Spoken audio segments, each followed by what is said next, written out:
Hello! எல்லாரும் எப்படி இருக்கீங்க? ஸோ இன்னைக்கு வந்து ஒரு குட்டி ஷாப்பிங் விலாக் தான் பார்க்க போறோம்.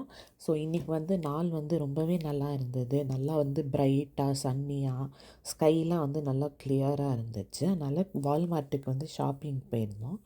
ஸோ கொஞ்சம் கிராசரிஸ்லாம் வாங்க வேண்டியது இருந்தது. அதை பற்றி தான் இன்றைக்கி பார்க்க போகிறோம். அண்டு குட்டியாக வந்து ஒரு சாண்ட்விச் ரெசிபியும் பண்ணியிருந்தேன். ஃபுல்லாக வந்து அதை ஷூட் பண்ண முடியலனாலும் ஓரளவுக்கு கொஞ்சம் ஷூட் பண்ணியிருக்கேன். ஸோ என்னெல்லாம் வந்து அந்த சாண்ட்விச்சில் வந்து ஆட் பண்ணியிருக்கேன் அப்படின்னு சொல்கிறேன். வின்டர் முடிஞ்சிட்டு இப்போ தாங்க லேட்டாக வந்து சம்மர் ஸ்டார்ட் ஆயிருக்கு. ஸோ எல்லா இடத்துலையும் வந்து நல்லா பச்சை பசேல்னு பார்க்குறதுக்கே ரொம்ப நல்லா இருந்துச்சு. அண்ட் இன்றைக்கி வானமும் வந்து எனக்கு ரொம்ப பிடிச்சிருந்துச்சு. பார்க்குறதுக்கு வந்து செமையாக வந்து க்ளவுட் இல்லாமல் இருந்தாலும் நல்லா ப்ளூயிஷாக வந்து சூப்பராக இருந்தது பார்க்குறதுக்கு. அண்டு இன்றைக்கி வந்து கொஞ்சம் வேலையெல்லாம் இருந்தது. வீட்டில் வேலை இருந்தது. அதெல்லாம் முடிச்சுட்டு வரத்துக்கு ஈவினிங் ஆயிடுச்சு. ஸோ ஈவினிங் தான் வந்து வால்மார்ட் பக்கம் வந்திருந்தேன். வால்மார்ட்டுக்கு வந்துட்டு ட்ராஷ் போட்டுட்டு ரீசைக்ளிங் ட்ராஷ் இருந்தது. அதை போட்டு முடிச்சுட்டு அதுக்கப்புறமா ஷாப்பிங் பண்ண ஆரம்பிச்சிட்டேன்.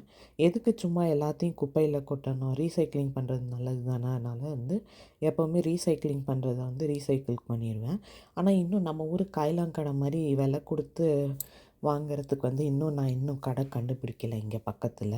நிறைய பிரெட் வெரைட்டி இருந்தது. அதனால் வந்து ஒரு சவர்டோ பிரெட் வந்து எடுத்துக்கிட்டேன். இது வந்து டேக் அண்ட் பேக், அதாவது ஓரளவுக்கு பேக் பண்ணி வச்சுருப்பாங்க. மீதியை வந்து நம்ம வீட்டுக்கு வந்து பேக் பண்ணிக்கலாம். அண்டு டோனட் வந்து ஒன்று வாங்கின்னு வந்திருந்தேன். அது நல்லா டேஸ்ட்டாக இருந்தது. எனக்கு வந்து எப்போவுமே சாக்லேட் டோனட் தான் வந்து பிடிக்கும். ஸோ என்னெல்லாம் வந்து இன்றைக்கி வந்து ஷாப்பிங் பண்ணியிருக்கேன் அப்படின்னு நான் வந்து உங்களுக்கு காட்டுறேன். ரொம்பலாம் வாங்கலை, தேவையான எசென்ஷியல்ஸ் தான் வந்து வாங்கியிருந்தேன். ஃப்ரோசன் கேரட் பட்டாணி வந்து வாங்கியிருந்தேன். இது வந்து கிச்சடி, அப்புறம் பூரிக்கிழங்கு, உப்புமா இந்த மாதிரி ஏதாவது பண்ணுறதுக்கு வந்து யூஸ் பண்ணுவேன். மேகி அந்த மாதிரி இதுக்கு. அப்புறமா வந்துட்டு ஒரு சாஸ் பாட்டில் வாங்கியிருந்தேன். ஒரு கெச்சப் வாங்கியிருந்தேன். ஆர்கானிக்காக வாங்கியிருந்தேன் இந்த வாட்டி. அண்டு அதுக்கப்புறமா வந்து ஒரு மஸ்டர்டு சாஸ், சாலட் ரெசிபியெல்லாம் ட்ரை பண்ணுறதுக்கு ஒரு மஸ்டர்ட், அதுக்கப்புறமா வந்து ஒரு பால்சாமிக் வினிகர் அது வாங்கி வச்சுருந்தேன். அதுக்கப்புறமா வந்து மஸ்டர்டுமே வந்து நான் இப்போ தான் வந்து ஃபர்ஸ்ட் டைம் வந்து வாங்கியிருக்கேன். இதுக்கு முன்னாடி வாங்கினதில்லை. லைக் சாப்பிட்ருக்கேன் வெளியில். பட் ஆனால் நானே வாங்கி இந்த சாலட் ட்ரெஸ்ஸிங்லலாம் ட்ரை பண்ணதில்லை. ஸோ ஃப்யூச்சரில் வந்து நான் ட்ரை பண்ணும்போது உங்களுக்கு வந்து காட்டுறேன். அப்புறம் வந்து கொஞ்சம் எலுமிச்சம்பழம் வாங்கியிருந்தேன். அடுத்தது வந்து பார்த்திங்கன்னா காய்கறி வாங்கியிருந்தேன். காய்கறியில் வந்துட்டு வெள்ளரிக்காய் வந்து எப்போவுமே வால்மார்ட்டில் வாங்குவேன். அது நல்லாயிருக்கும், நல்லா ஃப்ரெஷ்ஷாக. அதுக்கப்புறம் வந்து விலையும் வந்து கம்மியாக இருக்கும். ஸோ அது வாங்கிடுவேன். ஆனால் என்ன தான் வெள்ளரிக்காய் வாங்கினாலும் இந்த ஊரில் வெள்ளரிக்காய் வாங்கின அப்புறம் நான் வந்து தோல் உரிச்சிட்டு தான் அதை வந்து யூஸ் பண்ணுவேன்.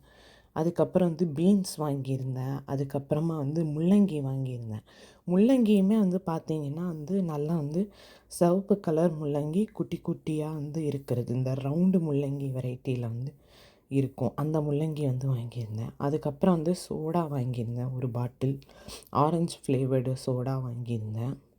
அதுக்கப்புறம் இந்த முள்ளங்கி வந்து சொன்னேன்ல, அது வந்து நல்லா சாம்பார், அரைச்சி விட்ட சாம்பார், அதுக்கப்புறம் சாலட், இந்த ஊர் சாலட்லலாம் வந்து யூஸ் பண்ணுவாங்க. நான் வந்து ரெசிபீஸ் பண்ணும்போது உங்களுக்கு வந்து கண்டிப்பாக காட்டுறேன் நான். அண்ட் அந்த இலையுமே வந்து ஆக்சுவலாக குக்கிங்க்கு யூஸ் பண்ணுவாங்க. பட் இலை வந்து ரொம்ப ஒரு மாதிரி கொசன்னு இருந்ததுனால நான் வந்து அதை வந்து யூஸ் பண்ணலை. அப்புறம் வந்து கேரட்ஸ் வாங்கின்னு வந்திருந்தேன். அப்புறம் வந்து ப்ரெட்டு எடுத்திருந்தேன். ஆல்ரெடி சொன்ன மாதிரி ப்ரெட்டு வந்து எடுத்து வச்சுருந்தேன். இதை வந்து சும்மா ஒரு 6 to 8 மினிட்ஸ் வந்து அவனில் வந்து அவங்க கொடுத்துருக்கிற டெம்பரேச்சரில் வந்து நம்ம வந்து பேக் பண்ணி எடுத்தோம்னா அது வந்து ஃபுல்லாக வந்து ரெடி ஆகிடும். ஸோ இது வந்து என்றைக்காவது வீட்டில் வந்து சப்வே அந்த மாதிரி சாண்ட்விச் பண்ணுறதுக்கு வந்து யூஸ் பண்ணியிருந்தேன். இது வந்து அந்த சப்வே சாண்ட்விச் பெருசாலாம் ஒன்றும் பண்ணல. காய்கறி வச்சு சாஸு சீஸ் வச்சு நான் வந்து பண்ணியிருந்தேன். அவ்வளோதான்.